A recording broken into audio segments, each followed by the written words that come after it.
All right, buckle up because today we're diving headfirst into a question that's not just sparking debate, but genuinely challenging our understanding of what's possible in the world of digital assets. Can HBAR, the native cryptocurrency of the Hedera network, actually hit $100? Is this a visionary future, a genuine possibility rooted in, groundbreaking technology and strategic partnerships? Or, let's be honest, is it just pure hopium for those dreaming of exponential gains? It's a huge question. And you're right, the scale is just immense. Yeah, we're not talking about a modest climb here, but a truly monumental leap. Right now, HBAR typically hovers somewhere in the range of 0 and 7 cents to maybe $0.10. So to reach $100 from there, that's a staggering, almost unimaginable, like a 1,000x return. 1,000x, yeah. I mean, the sheer scale of that target tells us that if it were to materialize, it would represent nothing less than a transformative rewiring of the entire digital asset landscape. And frankly, probably much of the global economy, too. Exactly. So to navigate this ambitious claim, we've got some incredibly fascinating source material today, an episode outline provocatively titled HBAR's Road to $100 Vision or Reality. It lays out some pretty bold assertions and, well, strategic thinking, delving deep into Hedera's underlying technology, its unique governance model, and its ambitious plan for widespread global adoption. It's quite a roadmap they've outlined. It really is.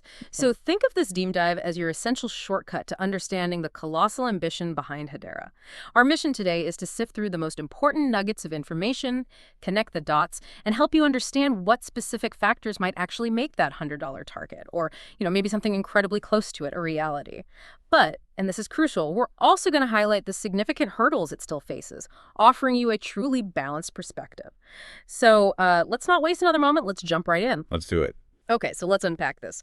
The source material immediately confronts us with the current reality of HBR's price, hovering, as we said, somewhere around 7 to 10 cents, and then bam, it boldly projects a $100 target. It's not just a price increase, it's like an economic earthquake, a 1,000x move that most people would just dismiss as fantasy, right? Something only reserved for the earliest, most speculative investments in, brand new tech. But what does a 1,000x return actually imply? Like in terms of market capitalization, what kind of value would HBR need to command, and what fundamental shifts would that require in the global economic order? Yeah, that's the multi-trillion-dollar question. Yeah. Literally. If we truly connect this to the bigger picture, hitting $100 would mean HBR reaching a market cap in the multi-trillion-dollar tier. We're talking potentially over $5 trillion, maybe more, depending on the circulating supply at that point. $5 trillion? Wow. Yeah, and to help you grasp the immense scale of that valuation, think about some of the current titans in the global economy. Yep. Apple, for instance, it often fluctuates around a $3 trillion market cap. The entire market capitalization of gold, an asset that has served as a store of value for millennia, is currently in the range of, what, $13 to $14 trillion? Right. And even the total market cap of Bitcoin, the undisputed king of crypto, usually hovers around $1 trillion, give or take. Ethereum, maybe $200, $400 billion, depending on the day. Sure. So for HBR to reach $5 trillion, it would essentially be in the same league as the world's most valuable companies.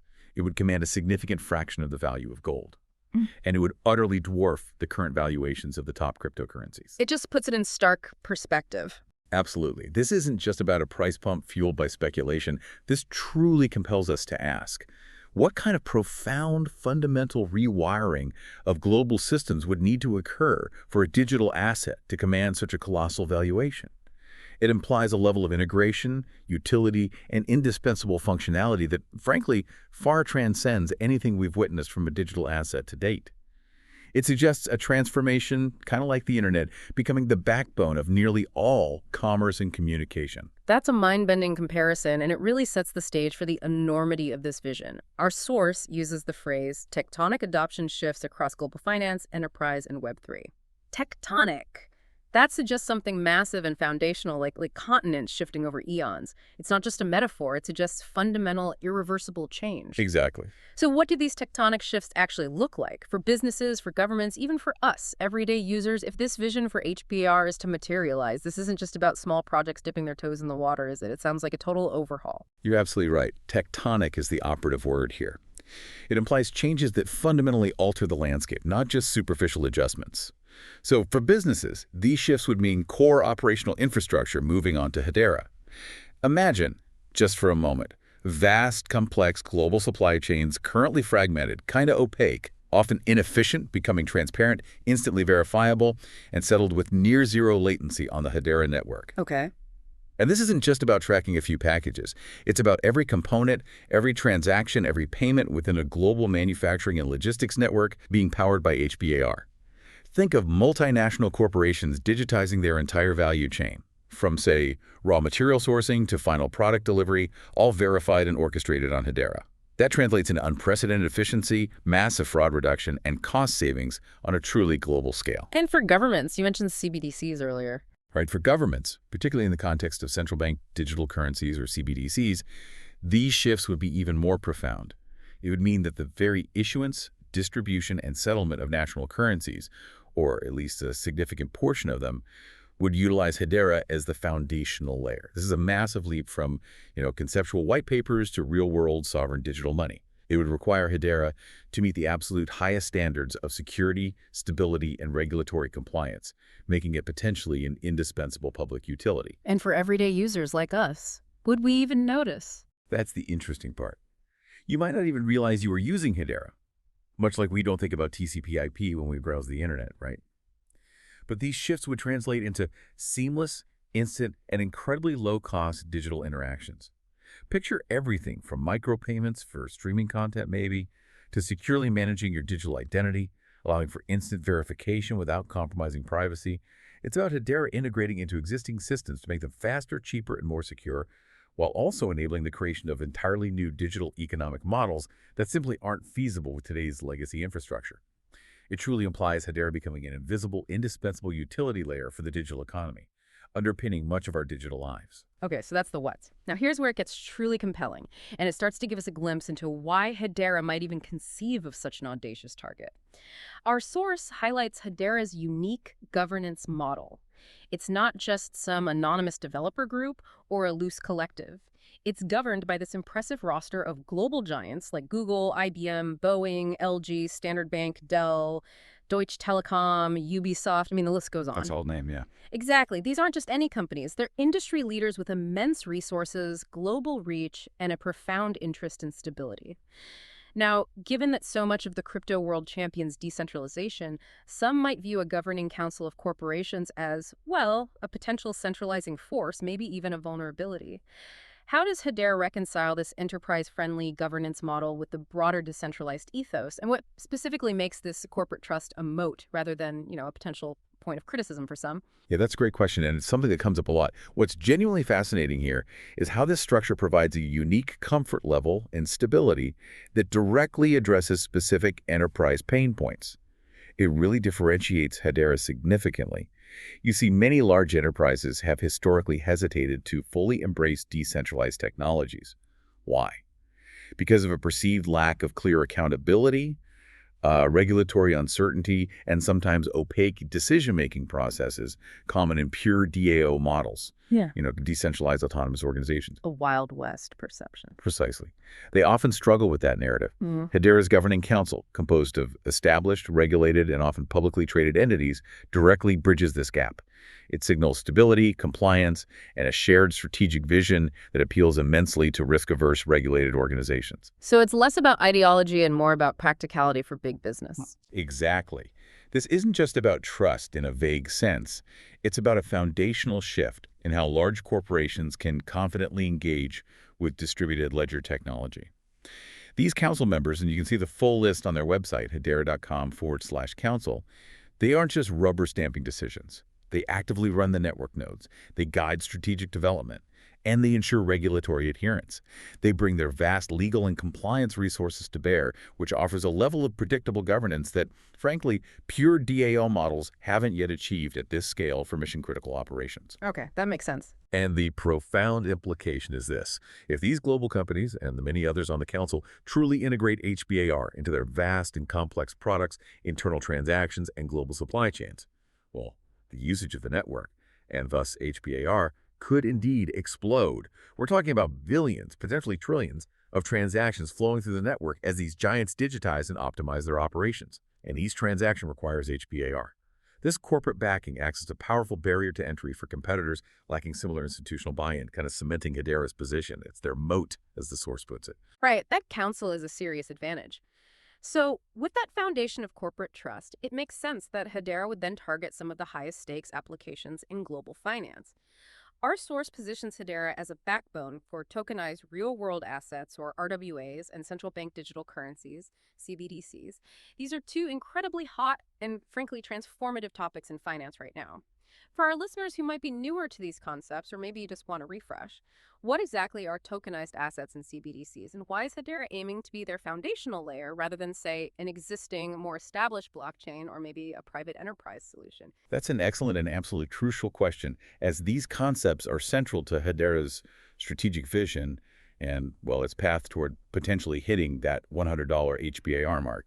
So, tokenized real-world assets, RWAs, they're essentially digital representations of tangible assets placed on a blockchain or distributed ledger. Imagine taking something with real-world value like real estate, government bonds, maybe fine art, or even intellectual property, and creating a digital token that represents ownership or maybe a fractional share of that asset. Okay, so fractional ownership becomes easier. Exactly. This unlocks incredible potential for fractional ownership. Significantly increased liquidity, making these assets easier to buy and sell, and easier, instant transferability across digital networks. It eliminates much of the friction and costs associated with traditional asset transfers. And CBDCs, how are they different from, say, Bitcoin? Right. Central bank digital currencies, CBDCs, they are digital forms of a country's fiat currency, issued and backed directly by its central bank. They are fundamentally different from decentralized cryptocurrencies like Bitcoin because they are centralized, directly controlled by the government, and designed to function as legal tender, much like physical cash or traditional bank account balances, but in a natively digital format. Got it. Centralized digital cash, In basically. essence, yeah. So this brings up that crucial point. Why Hedera for these critical high-stakes applications? The answer really lies in Hedera's unique blend of enterprise-grade properties. For both tokenized assets and CBDCs, you need unparalleled security, absolute regulatory compliance, extremely high transaction throughput, and perhaps most importantly, incredibly predictable ultra-low fees. Predictability is key for finance. Absolutely. Financial institutions and central banks cannot tolerate network congestion or volatile transaction costs that could suddenly erode profits or blow budgets. They can't handle slow transaction finality either, as that introduces settlement risk. Hedera's Hashgraph consensus algorithm provides things like provable fair ordering, near-instant finality, and robust security, which are paramount when you're dealing with potentially trillions of dollars in value and national financial stability. So the potential is huge. Immense. If governments and major banks select Hedera for settlement, we're talking about a significant portion of global finance potentially running through the network. We've already seen this ambition in practice with that Shinhan bank pilot in Korea. They successfully demonstrated cross-border stablecoin remittances on Hedera. That's a concrete, real-world step towards becoming a foundational layer for future digital finance, potentially bypassing the limitations of traditional financial rails. Another absolutely critical detail from our source, particularly in today's global climate. Hedera is carbon negative, and it's already extensively used for environmental tracking. This connects directly to the burgeoning importance of ESG, environmental, social, and governance factors, which are increasingly influencing investment decisions, corporate strategies, even consumer choices. How significant, truly, is being carbon negative in the highly competitive DLT space? Especially when you're vying for adoption by large enterprises and governmental bodies who have their own strict ESG mandates. Oh, it's massive. In today's climate-conscious and socially aware world, an ESG-driven approach isn't just an advantage, it's rapidly becoming a strategic imperative, particularly for large corporations and public sector entities. Companies are under immense scrutiny for their environmental footprint, not only by regulators and investors, but also by increasingly demanding consumers and employees. So, choosing a carbon-negative distributed ledger technology isn't just a marketing plus. It can actually be a non-negotiable requirement for many organizations looking to meet their aggressive sustainability goals. Because other blockchains can be quite energy intensive, right? Exactly. Many prominent blockchains, especially those using proof of work, consume vast amounts of energy. That presents a significant, often insurmountable, hurdle for adoption by environmentally conscious enterprises. Hedera's design, in stark contrast, allows it to operate with a remarkably low energy footprint, and its carbon-negative status means it actively offsets more carbon than it consumes through purchasing verified carbon credits. So it's not just low energy, it's actually removing carbon. Effectively, yes, through those offsets. This makes it an incredibly natural fit for sustainable finance, carbon markets, and a wide array of environmental initiatives. And we're not just talking hypotheticals here, we're already seeing this in action. Projects like DOVU are using Hedera for carbon offsetting. Avery Dennison's Atma.io platform, which tracks billions of supply chain items we'll definitely come back to, that leverages Hedera for its sophisticated sustainability tracking capabilities. And the UN partnership. Yes, the UNDP partnership, the United Nations Development Program, that's another powerful concrete example. They're utilizing Hedera to track climate projects and sustainability credits globally. This goes far beyond mere public relations. It demonstrates tangible, impactful use cases for global good. This inherent ESG advantage could position Hedera as the default infrastructure for sustainable finance and any organization prioritizing environmental responsibility, potentially unlocking vast new markets driven by global sustainability mandates and regulations. Okay, so beyond the governance and the green credentials, which are clearly strategic advantages, the fundamental nuts and bolts of the network's performance are absolutely crucial, especially for enterprise adoption. Our source highlights ultra-low fees like 0.0001 per transaction, high throughput of 10,000 plus transactions per second, TPS, and finality in seconds. Can you really put those numbers into perspective for us? What do they mean in practical, real-world terms, and why are these specific metrics so incredibly significant for Hedera's ambitious vision? Yeah, these metrics aren't just impressive on a spec sheet. They're truly fundamental enablers for specific use cases that other networks often struggle with or simply cannot support cost-effectively. Let's break them down. Ultra-low fees of around 0.00001 per transaction. That means even if you're executing millions of microtransactions a day, say, from a fleet of IoT sensors or managing millions of supply chain events, the cumulative cost remains negligible. Pennies. Compared to Ethereum, for example, where fees can spike like crazy. Exactly. Compared to some other major networks where transaction fees can fluctuate wildly from a few cents to hundreds of dollars during peak congestion, Hedera's predictability and minimal cost are an absolute game changer. Imagine trying to run a vast supply chain tracking system or an IoT network where transaction costs are unpredictable and potentially high. It's simply not economically feasible for many businesses. This predictable low cost is a non-negotiable for enterprise. Makes sense. And the 10,000 plus TPS. Then there's the incredibly high throughput, 10,000 plus transactions per second.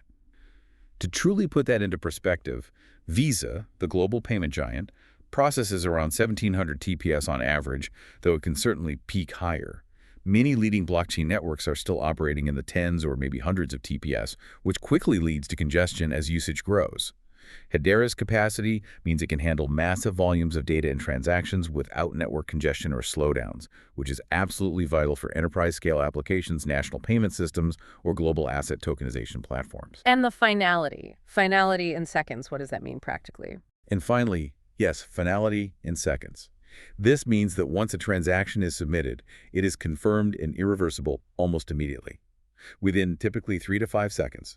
There's no waiting for multiple block confirmations or periods of uncertainty, which is crucial for real-time applications and financial settlements where certainty is paramount. Imagine trying to settle a multi-million-dollar cross-border payment or verify an urgent medical record without knowing immediately if the transaction is truly final and irreversible. With Hedera's finality in seconds, it's like a digital handshake that's instantly binding, eliminating those anxious waiting periods, common in many traditional systems and even some other digital systems. Okay, so low fees, high speed, instant certainty. Pretty much. And these features, when combined, make Hedera particularly well-suited for a range of demanding domains. For IoT, the Internet of Things devices, which generate immense amounts of data and require constant low-cost interactions, Hedera is an ideal fit. Similarly, complex, global supply chains benefit immensely from real-time, tamper-proof tracking without prohibitive costs. CBDC settlement demands instant finality and high throughput for national-scale payments, where a delay of even minutes is completely unacceptable. Even large-scale gaming applications, which involve millions of in-game transactions and asset transfers, can leverage Hedera's efficiency to create entirely new digital economies. It sounds like it was designed specifically to avoid the bottlenecks of older chains. That's a good way to put it. While Ethereum achieved success despite high fees, largely due to its first-mover advantage and vibrant developer ecosystem, Hedera's efficiency provides a unique leap-mover edge. It was designed at a time when the limitations of earlier DLTs, like those high gas fees and slow finality, became glaringly obvious. This allowed Hedera to build a network from the ground up that specifically addresses those pain points, offering a fundamentally more scalable and cost-effective solution for applications that simply couldn't thrive on older architectures. Okay, so we've covered the audacious target, the fundamental strengths rooted in its unique corporate governance and ESG positioning, and the core technological prowess that enables that enterprise-grade performance. Now let's talk about the actual journey to that $100 mark. Our source breaks down this path into four distinct stages. This isn't just a vague hope, it's presented as a strategic, methodical roadmap. It paints a picture of how this truly massive vision could actually unfold, step by step. And what's crucial to understand, as the source implies, is that these stages aren't isolated. They're sequential and build upon each other, each adding new layers of adoption and value. Exactly. It's vital to view this as a cumulative progression. Each stage represents a new layer of adoption, bringing with it increased utility, powerful network effects, and ultimately a compounded increase in the value of HBAR. This isn't about one single event or a sudden price bump. It's about a series of interconnected transformations that, if successful, could lead to the kind of exponential growth required for a $100 HBAR. Okay, let's walk through them. The first stage in this roadmap focuses on broader adoption by enterprises in critical areas like supply chain, logistics, and digital identity. We've talked extensively about the governing council and their potential influence, but how does this influence actually translate into widespread practical business use? What does this initial wave of enterprise adoption truly look like on the ground, and what kind of foundational impact does it have? Yeah, this initial stage is all about embedding Hedera into the operational fabric of businesses worldwide. Think of practical, widespread integration. Huh. Companies leveraging Hedera for real-time tracking of goods across complex global supply chains. This ensures unparalleled transparency and immutability from, say, raw material sourcing all the way to consumer delivery. It's about optimizing logistics with instant, verifiable data, combating counterfeiting, and creating truly resilient supply networks. And beyond just tracking physical goods, it extends to digital identity solutions. Here, Hedera could provide a secure, decentralized layer for verifying credentials, managing permissions, enabling secure access to services across vast networks, cutting down on fraud and streamlining processes. And we have examples of this already happening. We do. We have a powerful, real-world example with Avery Dennison's AppMade.io platform. As mentioned, it's already tracking billions of supply chain items on Hedera. This isn't a pilot. It's a massive, scalable, real-world application demonstrating the network's capacity and reliability today. The source even hints at Hedera potentially succeeding where other enterprise DLTs, like Hyperledger, famously used by IBM and Maersk in their Tradeland supply chain initiative, faced challenges or stalled. Hedera's unique blend of efficiency, governance, and predictable costs could be the key difference here, laying the groundwork for a truly ubiquitous enterprise utility. That's a huge foundational step. Okay, stage two. Next, we move to the global integration of tokenized assets and stablecoins on Hedera, building directly on that enterprise adoption. This sounds like an even bigger leap, transitioning from operational efficiency to foundational financial infrastructure. What does global integration look like in practice here? And what kind of profound impact would that have on HBR's utility and overall value proposition? This is truly where Hedera starts to become potentially an indispensable component of the global financial plumbing.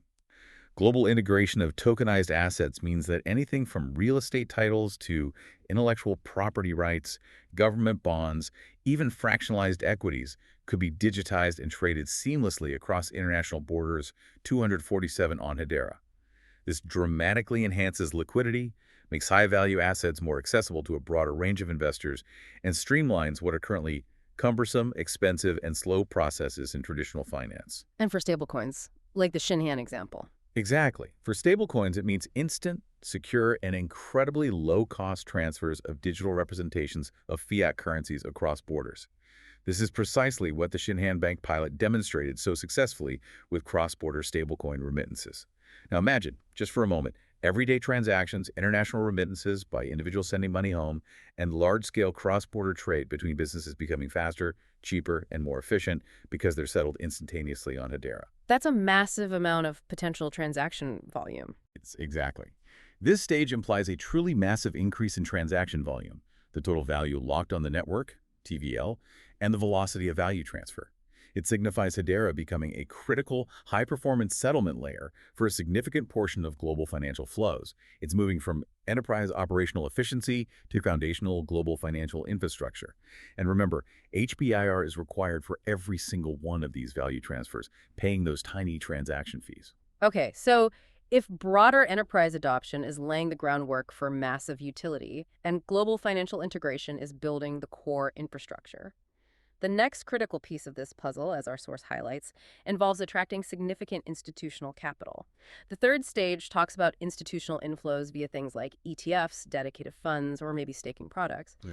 Why is getting traditional funds, pension schemes, and other large institutional players on board so absolutely vital for an asset like HBR to truly achieve that multi-trillion-dollar valuation? Especially when so much of its value is already supposedly tied to enterprise utility. Yeah, this brings up a crucial point, and it's about more than just the capital itself, although that's huge. Institutional capital brings a level of legitimacy, market depth, and significant sustained liquidity to an asset that retail investors alone simply cannot provide. When large funds, pension schemes, sovereign wealth funds, or specialized ETFs and institutional staking products begin to allocate significant portions of their portfolios to HBAR, it signals maturity. It shows a strong long-term belief in the asset's value and stability. These aren't speculative meme money flows. This is meticulously considered capital from entities with strict fiduciary responsibilities. They do extensive due diligence and often invest with decades-long horizons. So it changes the perception of the asset class. Absolutely. These inflows not only exert direct buying pressure, which obviously pushes the price up, but they also provide a stable floor, significantly reducing volatility. And that, in turn, attracts even more sophisticated investors who look for that institutional validation. Now, this stage often requires clearer regulatory frameworks, established custody solutions, and well-understood financial products that bridge traditional finance with digital assets, all of which are slowly but surely emerging in the broader crypto space. Once these traditional financial rails fully open up to digital assets like HBAR, the scale of capital that could flow in is truly enormous. It validates the multi-trillion-dollar thesis by cementing HBAR as a legitimate investable asset class for mainstream finance. It's kind of the moment when the vision starts to get written into the balance sheets of the world's largest investment firms. That's a powerful validation. Okay, and then finally, we arrive at the fourth stage. Mass retail adoption of HBAR-backed apps and wallets. This is where you and I, the everyday users, come in. We might not be Google or IBM, but our collective adoption is ultimately key for a truly global, pervasive network. What would be the killer app, or perhaps a combination of experiences that truly brings HBAR to the masses, makes it as ubiquitous and seamlessly integrated into our daily lives as, say, email or mobile payments are today? Yeah, mass adoption at its core means the technology itself becomes completely invisible to the end user. That's the holy grail. Users aren't thinking about Hedera or HBAR. They're simply using apps or services that seamlessly leverage its efficiency, low cost, and capabilities. They're experiencing a superior digital interaction without needing to understand the underlying infrastructure. The killer app could emerge in several sectors, or it might be a suite of integrated experiences. Like what? Give us some examples. Okay, consider gaming. Imagine an immersive metaverse where in-game assets are truly owned by players, NFTs maybe, traded instantly with ultra-low fees using HBAR, where the underlying HBAR transactions enable entirely new play-to-earn or creator economies that are impossible today because transaction costs are too high on other chains. Or think about payment systems. It could be a consumer-facing application that offers instant, nearly free global remittances, a stark contrast to the slow, expensive traditional systems. Or it enables frictionlessly small micropayments for content and services that are currently uneconomical. Or maybe social media, Right. identity. Exactly. It might also manifest in new forms of digital interaction. Perhaps decentralized social media platforms that give users full control over their data, or secure digital identity verification integrated into everyday apps for logins and permissions. The key is an experience so frictionless, so advantageous, and so intuitive that users adopt it en masse without even needing to understand that a distributed ledger technology is powering it. At this stage, HBR isn't just an investment. It becomes an underlying utility, as fundamental and taken for granted as the internet protocols we use daily without thinking about TCP/IP or HTTP.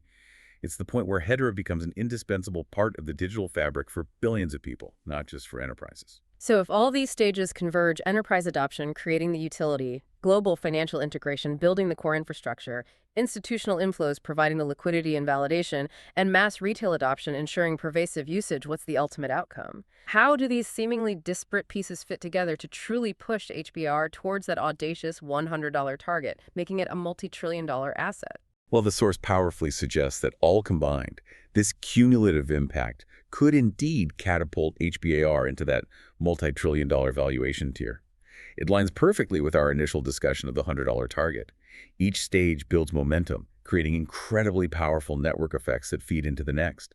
As more enterprises use Hedera for their critical operations, more valuable data and transactions flow through it, making the network more robust and attractive. This growing utility and proven real-world usage then makes it an obvious choice for global tokenized assets and stablecoins, drawing even more significant value onto the network. And that attracts the big money. Precisely. This increased utility and the sheer volume of financial activity then naturally attracts institutional capital, which in turn enhances liquidity, signals legitimacy, and provides a stable floor for the asset. Finally, this growing, validated infrastructure and strong institutional backing create fertile ground for developers to build the mass market applications that bring in retail users. It's a powerful, self-reinforcing cycle. Each layer of adoption reinforces the previous ones, leading to potentially exponential growth in transaction volume, network value, and consequently the price of HBAR. If Hedera indeed becomes the trusted, high-performance, carbon-negative backbone for a significant portion of global finance, enterprise, and the emerging Web3 economy, well, then a multi-trillion-dollar valuation becomes not just a distant possibility, but maybe a logical, almost inevitable outcome of its widespread, indispensable utility. It moves from being just a speculative asset to being a foundational pillar of the digital world. Okay, it's one thing to talk about potential and elaborate roadmaps. It's another thing entirely to see real-world action and tangible proof. Our sources provide some really compelling case studies that clearly show Hedera is already making significant waves, not just in theoretical white papers or pilot projects, but in deployed, impactful applications. Let's delve into some of these concrete examples that demonstrate Hedera's capabilities today. Absolutely. And what's truly fascinating here is Atma.io by Avery Dennison. We've touched on it, but it bears repeating. It is tracking billions of supply chain items on Hedera right now. This isn't a small pilot project or a mere proof of concept. This is a massive, scalable, real-world application deployed by a global manufacturing leader. Billions. Yeah. That's hard to even conceptualize. It is. Billions of items represent an incredibly significant and sustained transaction volume flowing through the Hedera network day in and day out. This case study serves as a powerful testament to Hedera's capacity, reliability, and security for industrial-scale use cases. It demonstrates that the network isn't just fast and cheap on paper. It performs under immense real-world load, handling critical business data for a major corporation that demands unwavering performance. This kind of deep integration into enterprise operations, generating continuous utility, is precisely what underpins and fuels the long-term HBAR valuation thesis. It shows Hedera is already doing what it was designed to do at scale. Okay, that's a huge one for enterprise. What about the financial side? Right, another critical piece of the puzzle validating Hedera's ambition for global financial integration is that Shinhan Bank pilot we discussed. Shinhan Bank, a major financial institution in Korea, successfully tested cross-border stablecoin remittances on Hedera. This is hugely significant. Why? Because it validates Hedera's technology for a high-value, high-trust use case like banking. Traditional cross-border remittances are notoriously slow, expensive, often opaque, fraught with intermediary fees and delays. We all know that pain. Yeah, definitely. So a successful pilot by a reputable, regulated bank using stablecoins on Hedera demonstrates that the network can meet the stringent demands of financial institutions. It offers speed, cost efficiency, and the immutable security required for moving significant amounts of money internationally. This kind of validation from the traditional finance sector is invaluable for paving the way for broader adoption of the CBDC and tokenized asset space globally. It builds immense credibility for Hedera in a highly regulated environment. And the ESG angle, the UNDP. Yes, connecting back to our earlier and very important ESG discussion, the United Nations Development Program, the UNDP, is actively using Hedera. They're using it to track climate projects and sustainability credits. This extends Hedera's utility far beyond just finance or supply chain management. It showcases the network's capacity to serve crucial global initiatives focused on social and environmental impact. The UNDP is an internationally respected organization with a mandate for global development. Their choice to use Hedera highlights the network's suitability for transparent, verifiable and immutable tracking of environmental data. This not only reinforces Hedera's carbon-negative advantage, but also demonstrates its versatility as a platform for public good, opening up possibilities for its use in various nonprofit, governmental, and aid-related sustainability efforts worldwide. It's a powerful endorsement. Okay, so those are some really strong specific examples.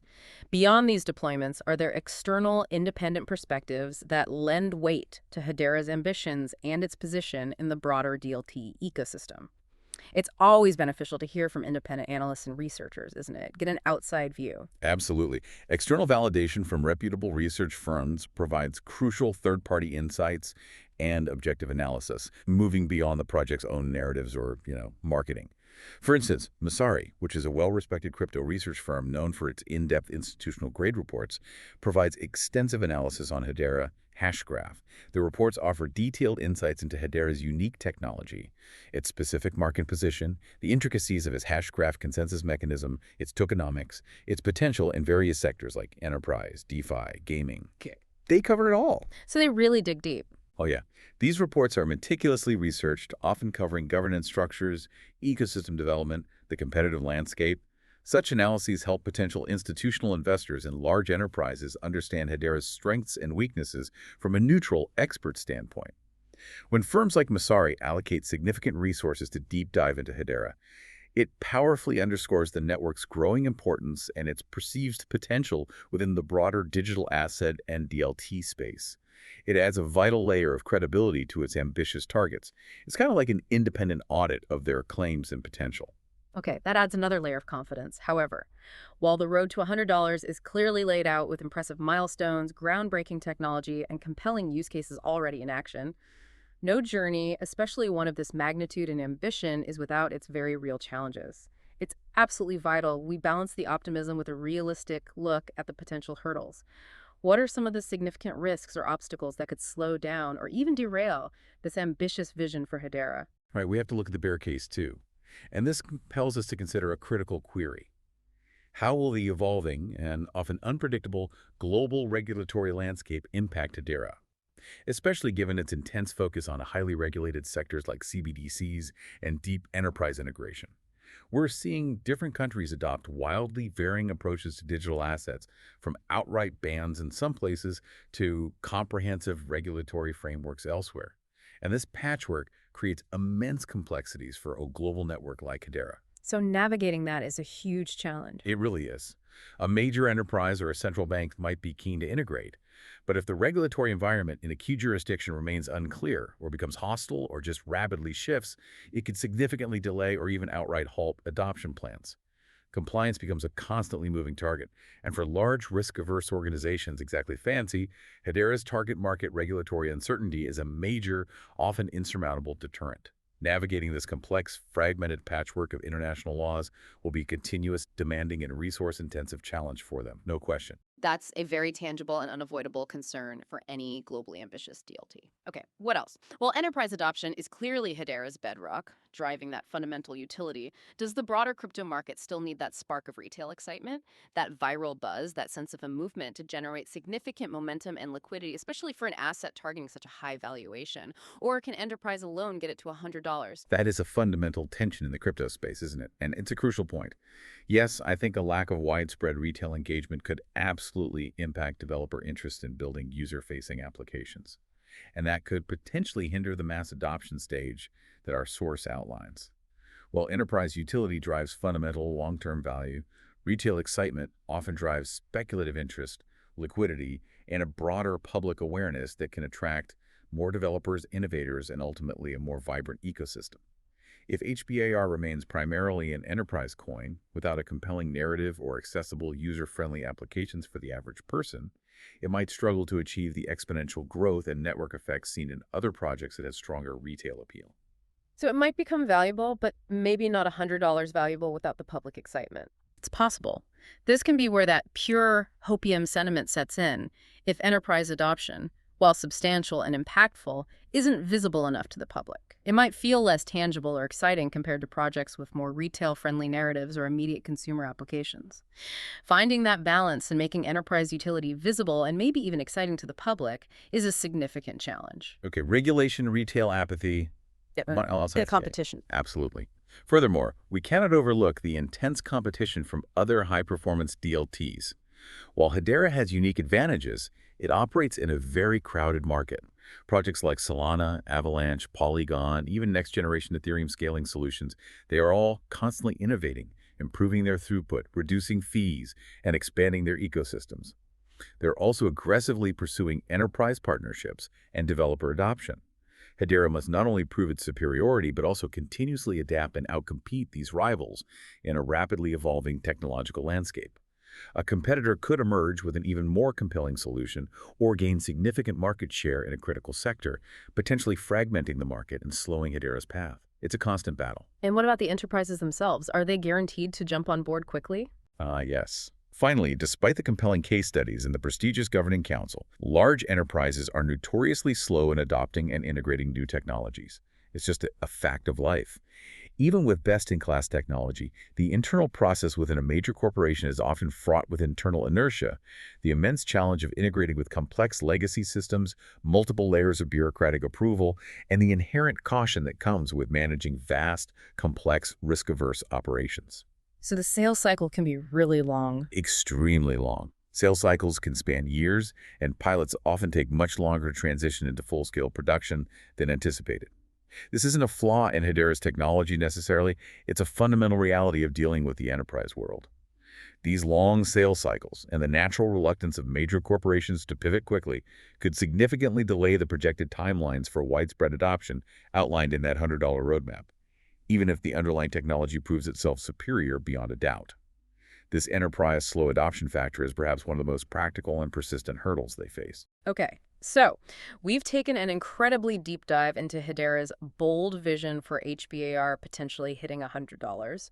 We've dissected its enterprise-grade governance model, its strategic positioning in the burgeoning fields of tokenized assets and ESG, its impressive network efficiency powered by Hashgraph, and that multi-stage roadmap it hopes to follow.